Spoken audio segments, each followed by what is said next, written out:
Le téléphone vibra sur la table de nuit, arrachant Marie du sommeil.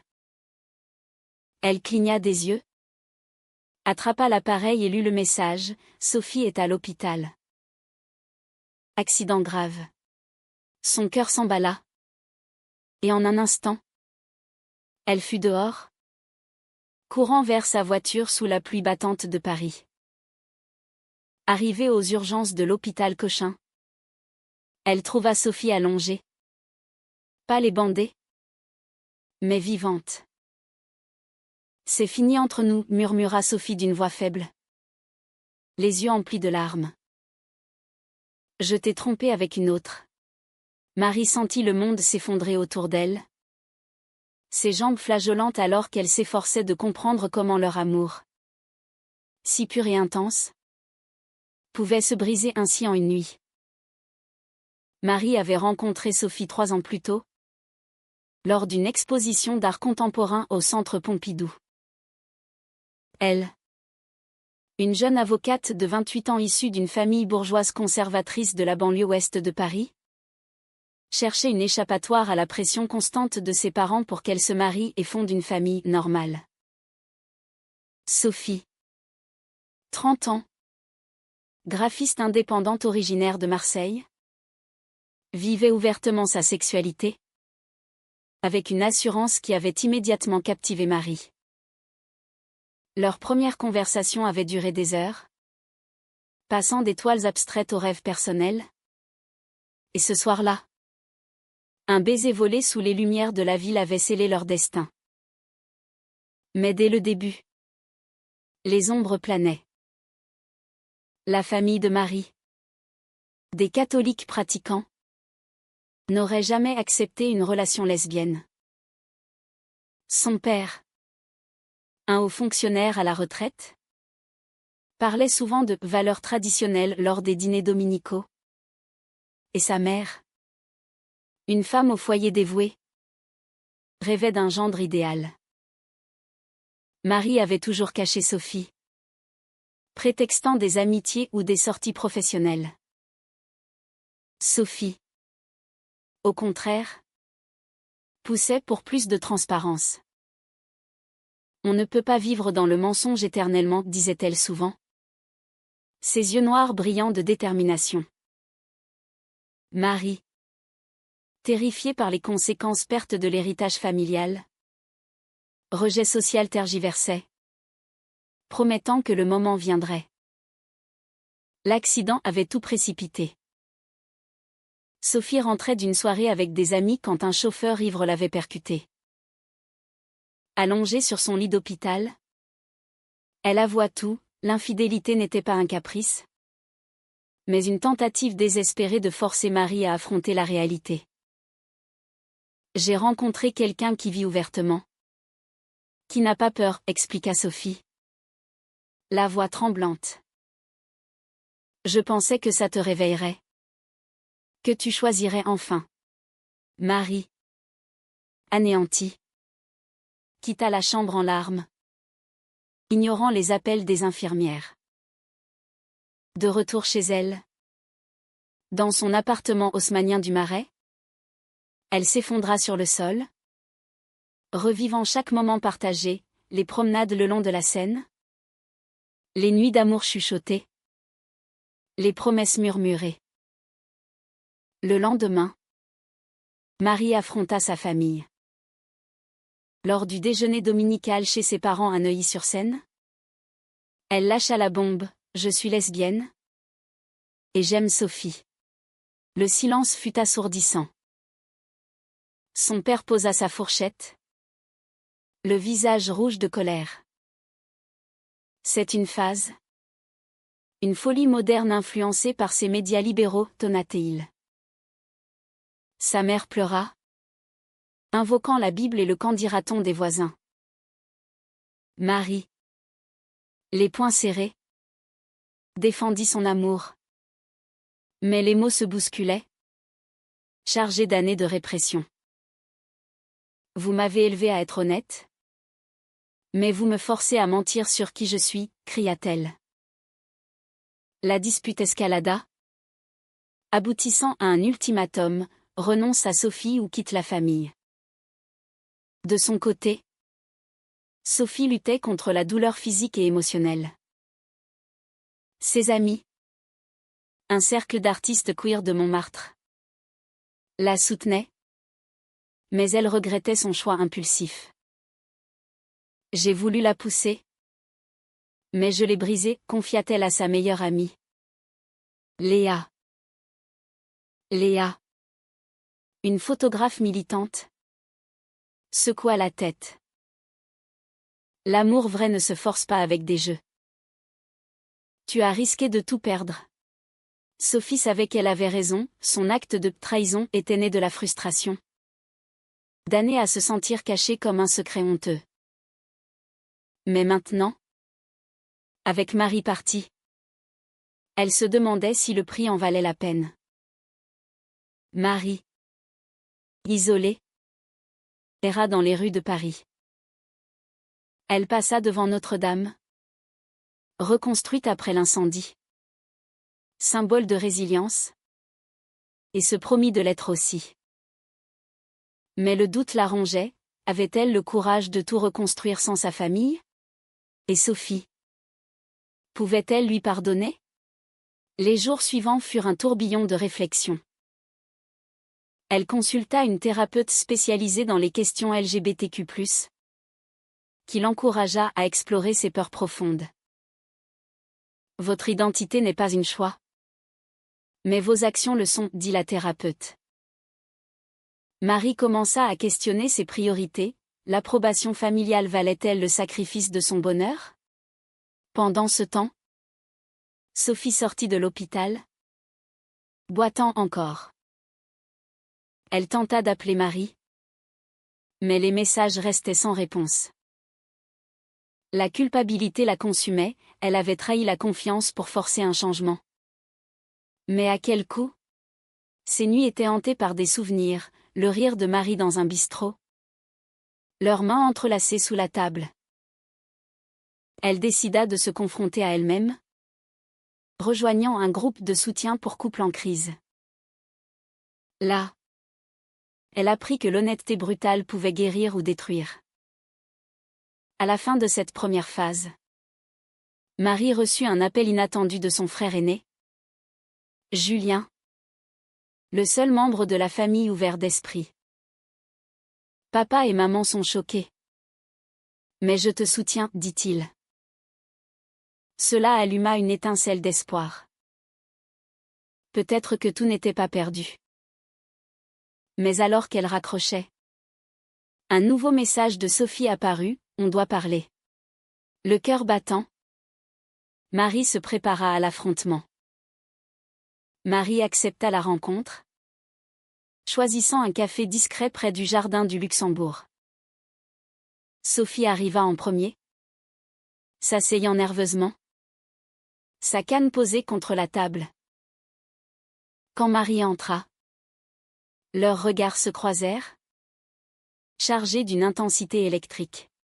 « Pourquoi as-tu fait ça ?» demanda Marie sans préambule. Sa voix tremblante de rage contenue. Sophie baissa les yeux. Je me sentais invisible. Marie. 3 ans à être ton secret. J'ai craqué. Marie s'assit, les larmes montant. Et tu penses que me briser le cœur allait arranger les choses? La conversation s'enflamma rapidement. Sophie expliqua comment la pression avait monté, les invitations familiales déclinées. Les vacances secrètes? Les mensonges accumulés. Je t'aime. Mais je ne peux pas vivre dans l'ombre éternellement, dit-elle. Marie contre-attaqua, évoquant ses propres batailles intérieures. Ma famille m'aurait renié. Tu sais ce que ça signifie pour moi l'héritage? La sécurité. Mais au fond, elle savait que Sophie avait touché un point sensible, son propre cowardice face aux normes sociales. Paris, avec ses rues animées et ses cafés philosophiques, servait de toile de fond à leur drame. Autour d'elle, Des couples hétérosexuels s'embrassaient librement. Un rappel cruel des inégalités persistantes. Sophie, influencée par le mouvement queer français, plaidait pour l'authenticité. Regarde les manifestations pour le mariage pour tous, on a gagné des batailles, mais pas sans combat. Marie, élevée dans un milieu où l'homosexualité était tabou, luttait contre des années de conditionnement. Et si je perds tout? Mon travail? Mes amis? La dispute culmina quand Marie accusa Sophie de manipulation. Tu as choisi quelqu'un d'autre pour me punir. Sophie admit sa faute, mais défendit son désespoir. C'était une erreur? Une nuit stupide avec une collègue. Je l'ai regretté immédiatement. Elles se turent. Le poids de la trahison planant. Finalement, Marie se leva. J'ai besoin de temps. Sophie hocha la tête, les yeux emplis de regret.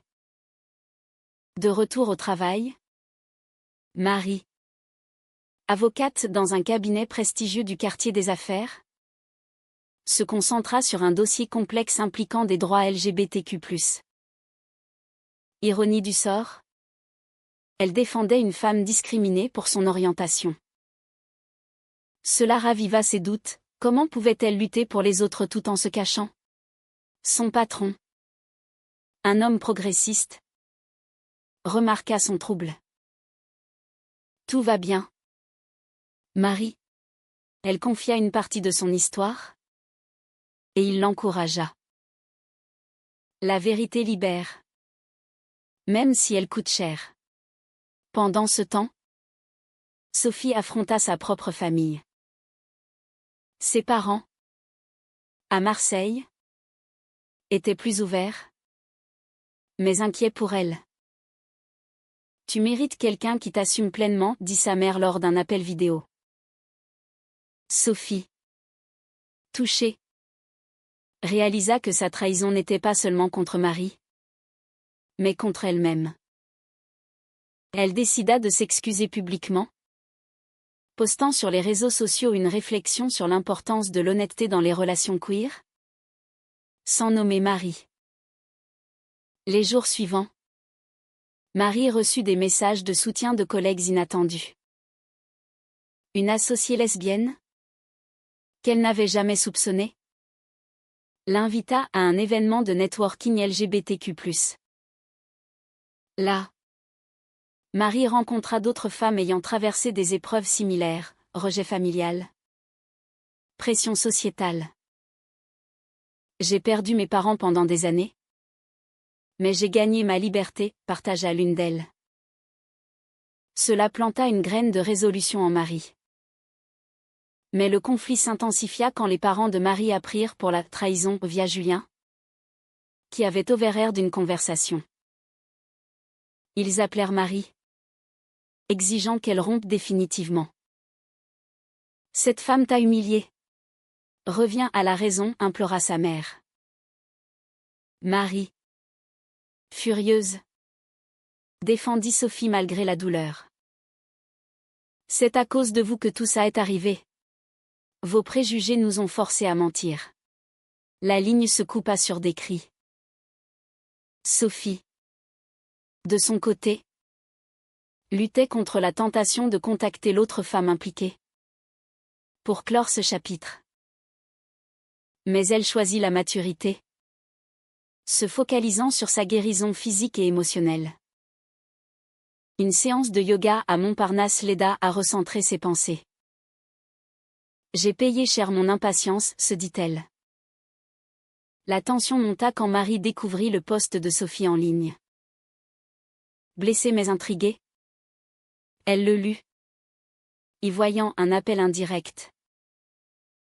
Elles se revirent par hasard lors d'une manifestation pour les droits des femmes place de la République. Au milieu de la foule, leurs yeux se croisèrent à nouveau. On ne peut pas ignorer ça, dit Sophie. Marie acquiesça, et elles marchèrent ensemble. discutant jusqu'à l'aube. Pourtant, le chemin était semé d'embûches. Marie reçut une lettre de ses parents, un ultimatum financier. Si tu persistes, pas d'héritage. Cela la força à questionner ses valeurs, l'argent contre l'amour? Sophie, apprenant cela, offrit son soutien. On peut construire ensemble. Sans eux. Mais Marie hésitait. Le conflit intérieur la déchirant. À la fin de cette période, un appel anonyme changea tout, l'autre femme, contactant Marie pour s'excuser. Sophie m'a parlé de vous. C'était une erreur. Cela raviva la jalousie. Mais aussi la clarté. Marie réalisa que la vraie trahison était son propre silence passé. Le scandale éclata quand un collègue malveillant de Marie, jaloux de sa promotion, répandit des rumeurs sur sa vie privée au cabinet. Marie est impliquée dans un triangle amoureux lesbien, chuchota Théon dans les couloirs. Marie, confrontée par son patron, dut avouer partiellement. C'est personnel. Mais oui. Je suis gay.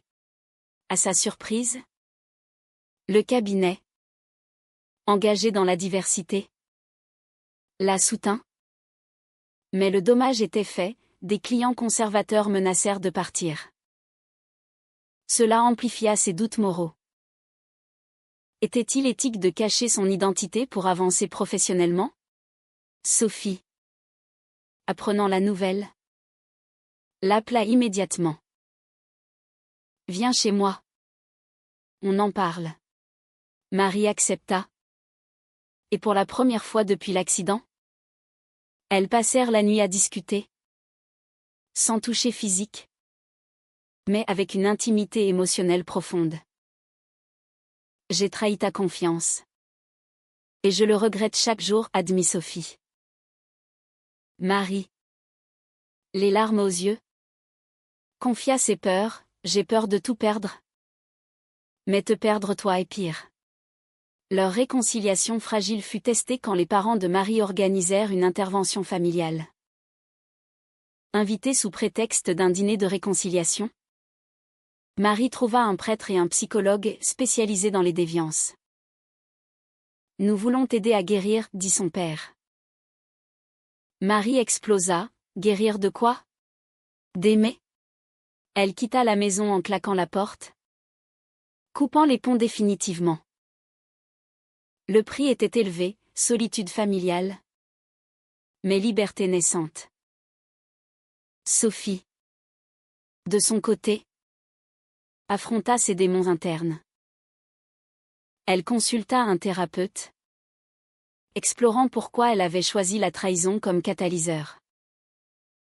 J'ai grandi en voyant mes parents se mentir, et je jure de ne pas répéter ça, dit-elle. Le thérapeute la guida vers l'empathie, comprendre la pression sur Marie. Sophie décida d'écrire une lettre d'excuse sincère, détaillant ses regrets et son amour inconditionnel. Paris devint le théâtre de leur renaissance. Elle se promenait dans le quartier latin, discutant de philosophie et d'avenir. Mais les Kinksai persistaient, regards désapprobateurs, commentaires murmurés. Lors d'un dîner avec des amis communs, une dispute éclata quand un ami hétéro questionna leur relation. N'est-ce pas juste une phase? Marie, renforcée, répondit avec fermeté, non. C'est qui je suis. Sophie la soutint, fière de son évolution. Pourtant, un nouveau conflit surgit, Sophie reçut une offre d'emploi à Lyon, loin de Paris. C'est une opportunité? Mais je ne partirai pas sans toi, dit-elle. Marie, attachée à sa carrière, hésita. Cela raviva les vieux doutes, sacrifice personnel pour l'amour? Elles débattirent des nuits entières? pesant les pour et les contre. Si on se sépare maintenant, c'est pour de bon, avertit Sophie. Marie, cherchant conseil, contacta Julien. Suis ton cœur, dit-il. Inspirée, elle proposa un compromis, déménager ensemble. Recommencer à zéro. Mais Sophie, marquée par la trahison passée, craignait la répétition. Et si tu me caches à nouveau? Marie jura, plus jamais. La tension culmina lors d'une fête d'anniversaire de Léa. Alcool aidant, des vérités émergèrent. Sophie avoua avoir presque succombé à une autre tentation récemment. Par solitude. Marie, choquée, questionna sa loyauté. Comment puis-je te faire confiance? La soirée se termina en larmes. Chacune rentrant seule. Les jours suivants furent un vortex émotionnel. Marie plongea dans le travail, défendant plus ardemment les causes queer. Sophie, à Marseille pour visiter sa famille, réfléchit à ses choix. J'ai payé pour mes erreurs. Mais l'amour vaut-il autant de douleur, se demanda-t-elle. Un appel de Marie changea la dynamique. Reviens? On répare ça. Sophie accepta. Et elles passèrent un week-end à Deauville, loin de Paris. Sur la plage, elles se confrontèrent honnêtement. J'ai peur. Mais je t'aime, dit Marie. Sophie répondit, moi aussi. Et je choisis de te pardonner et de me pardonner. Mais le retour à Paris apporta un twist, les parents de Marie, regrettant leur dureté, envoyèrent une lettre d'excuse timide. Nous voulons comprendre. Marie, sceptique, décida de tester, inviter Sophie à un dîner familial. Sophie accepta. Nerveuse. Le dîner chez les parents de Marie à Neuilly fut tendu comme une corde d'arc. Sophie arriva avec un bouquet de fleurs, élégante dans une robe simple. Le père de Marie serra la main froidement. La mère offrit un sourire forcé.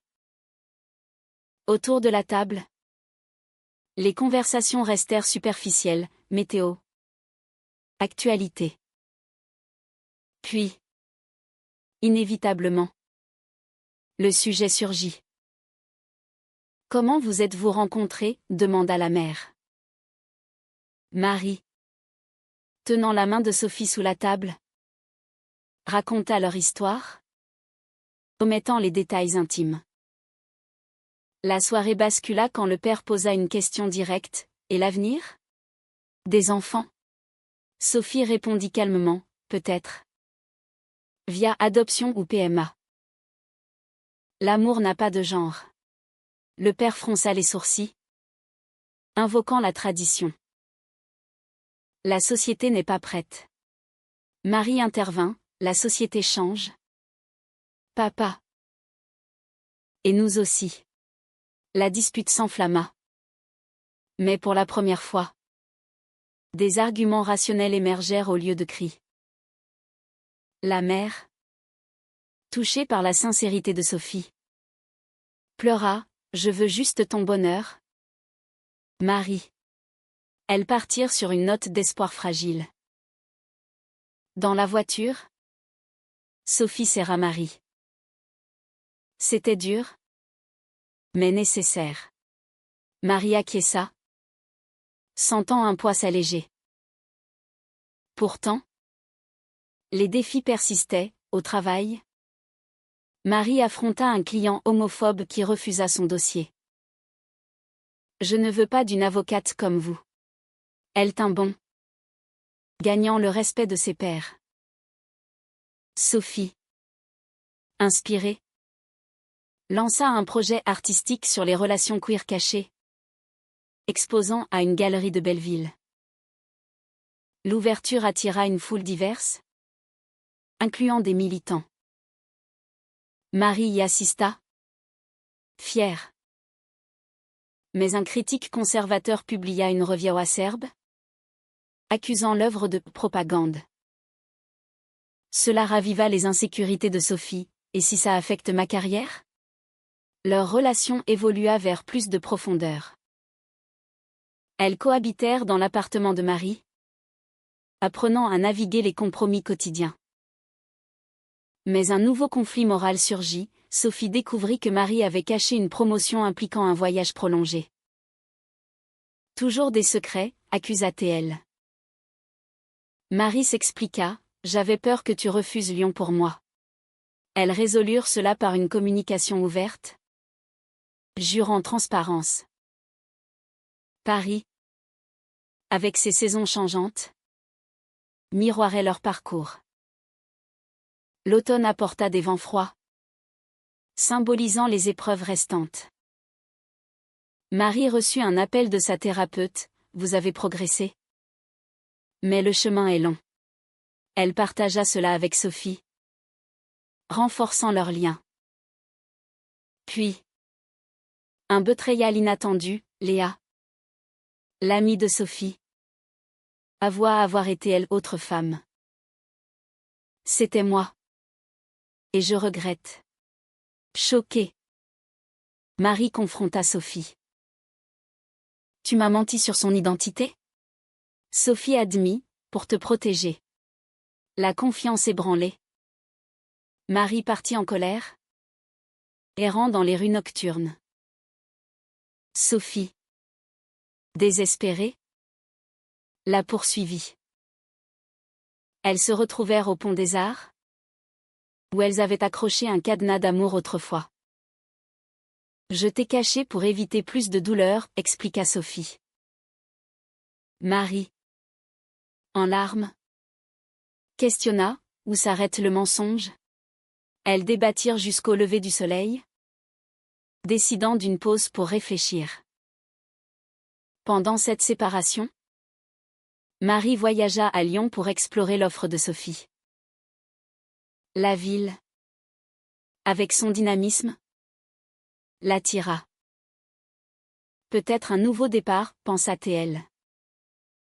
Sophie, à Paris, rejoignit un groupe de thérapie collective, apprenant sur les cycles de trahison dans les relations marginalisées.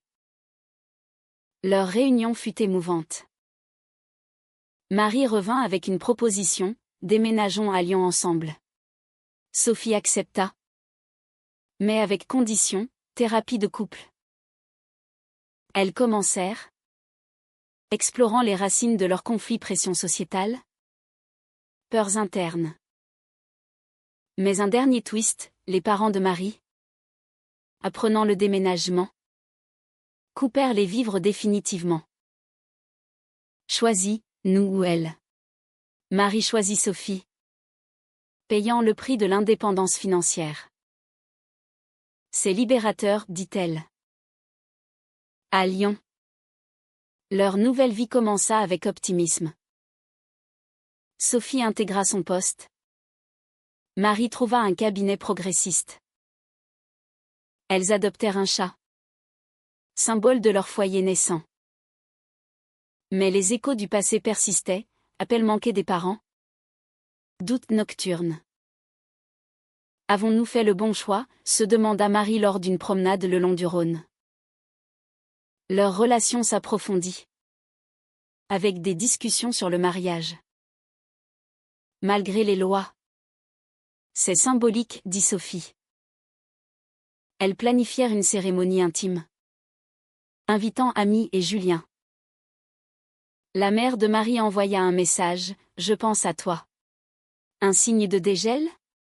Pourtant, un conflit final surgit quand Sophie reçut une proposition artistique à Paris, impliquant une collaboration avec Léa. C'est professionnel, assura-t-elle. Marie, jalouse, accusa, le passé nous hante. Elles argumentèrent, revivant les blessures. Sophie défendit, la confiance se reconstruit. Pas se fuit. Marie, réalisant sa propre insécurité, s'excusa. La thérapie aida, elles explorèrent les impacts sociétaux sur les relations lesbiennes. Invisibilité. Stéréotypes. La société nous force à des choix extrêmes, nota la thérapeute. Inspirées, elles rejoignirent une association lyonnaise pour les droits LGBTQ+, militant pour le changement. Un jour, Marie reçut une lettre de son père, « Viens nous voir ». Avec Sophie, elles firent le voyage à Paris. La réunion fut émotive, excuses, larmes, acceptation progressive. Ça prendra du temps, dit le père. Marie, soulagée, embrassa Sophie devant eux, un acte de défiance et d'amour. De retour à Lyon, elles célébrèrent leur anniversaire. Malgré les trahisons, les pertes, nous sommes plus fortes, toasta Sophie. Marie acquiesça, sentant une paix intérieure. Mais le chemin n'était pas sans regret. Marie pensa aux années perdues dans le mensonge, Sophie aux dommages de son impulsivité. Leur histoire, riche en leçons, inspira leurs amis. À la fin, alors qu'elle regardait les lumières de la ville, Marie posa la question, était-ce juste de forcer le changement par la trahison? Ou l'honnêteté absolue vaut-elle toujours le risque de tout perdre?